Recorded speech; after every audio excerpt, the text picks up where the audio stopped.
অনুরাগের ছোঁয়া ধারাবাহিকের নতুন পর্বে দেখা যায় যে সোনা ও রূপাকে নিয়ে দীপা যখন তার বাবার বাড়িতে বসে কথা বলছে, তখন মিশকা সেখানে এসে বাজে কথা বলে। মিশকা বলে, আমি দীপাকে নিতে এসেছি। দীপা বলে, তোমার কিন্তু বাইরে বের হওয়া ঠিক নয়। মিশকা বলে, সমস্যা হবে না। সোনা ও রূপার সোয়েটার দেখে বলে, এগুলো কেন গোছানো হচ্ছে? এখন তো শীতকাল নয়। রত্না বলে, আগে থেকে রোদে দিয়ে রাখা হচ্ছে, এবছরও এগুলোই গায়ে দেবে। দীপা বুঝতে পেরেছে মিশকা কিন্তু সন্দেহ করছে, তাই দীপা মিশকাকে নিয়ে সেনগুপ্ত বাড়িতে চলে এসেছে। সবাই তখন দীপাকে নিয়ে কথা বলছিল।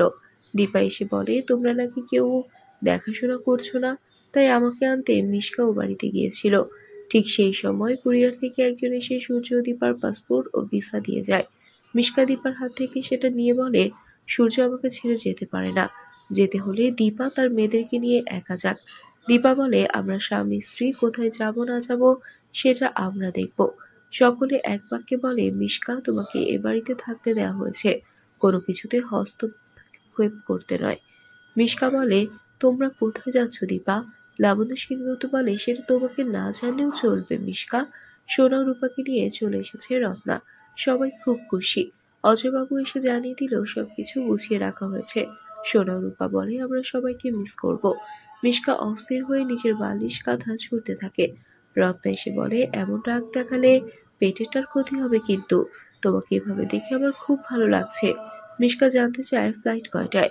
রত্না কিছু বলবে না বলেও আনন্দে বলে ফেললো রাত 12টায় 2 নাম্বার গেট। শুনেই খুব খুশি মিশকা। রত্নাকে বলে, আপনি এখন যান। মিশকা মনে মনে বলে, এবার আমি সূর্যকে আটকাবই, কিন্তু দীপাও তার মেয়েদেরকে পার্সেল করে দেব। এটা আমাকে করতেই হবে। ততক্ষণে সবকিছু গুছিয়ে নিয়ে বেরিয়ে পড়ে।